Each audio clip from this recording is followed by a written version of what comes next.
మొదలెడదామా? Nandamuri Balakrishna Bobby combination లో తెరకెక్కుతున్న cinema మీద ఇండస్ట్రీలో భారీ అంచనాలే ఉన్నాయి.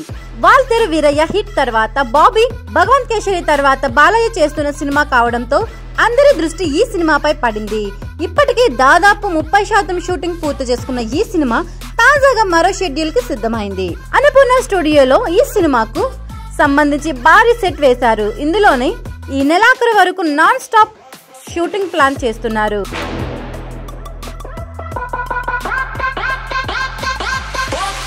ఆంధ్రాలో ఎన్నికల సమయం దగ్గర పడడంతో మార్చి నుండి బాలయ్య అందుబాటులో ఉండకపోవచ్చు. దీనితో సాధ్యమైనంత వరకు ఆయనకు సంబంధించిన షూట్ పూర్తి చేయాలని చిత్ర యూనిట్ భావిస్తోంది. ఆ తర్వాత బాలయ్య లేని సన్నివేశాలు షూట్ చేయాలని భావిస్తున్నారు. అన్ని అనుకున్నట్లు జరిగితే ఈ ఏడాది దసరా కానుకగా ఈ సినిమాను విడుదల చేయాలని చూస్తున్నారు. ఇందులో ఒక ప్రధాన పాత్రలో దుల్కర్ సల్మాన్ నటిస్తున్న విషయం తెలిసిందే. సినిమాకు ఆయువు పట్టు లాంటి ఫ్లాష్ బ్యాక్ లో అతని పాత్ర ఉన్నట్లు తెలుస్తోంది. దుల్కర్ బిజీగా ఉన్నాడు. తన డేట్లు సర్దుబాటు అయితే బాలయ్యతో ఉన్న కాంబినేషన్లు పూర్తి చేయాలని చిత్ర బృందం ఎదురు చూస్తోంది. అది కుదరకపోతే ఎన్నికల తర్వాత వాళ్ళిద్దరి కాంబినేషన్ షూట్ చేసే అవకాశం ఉంది.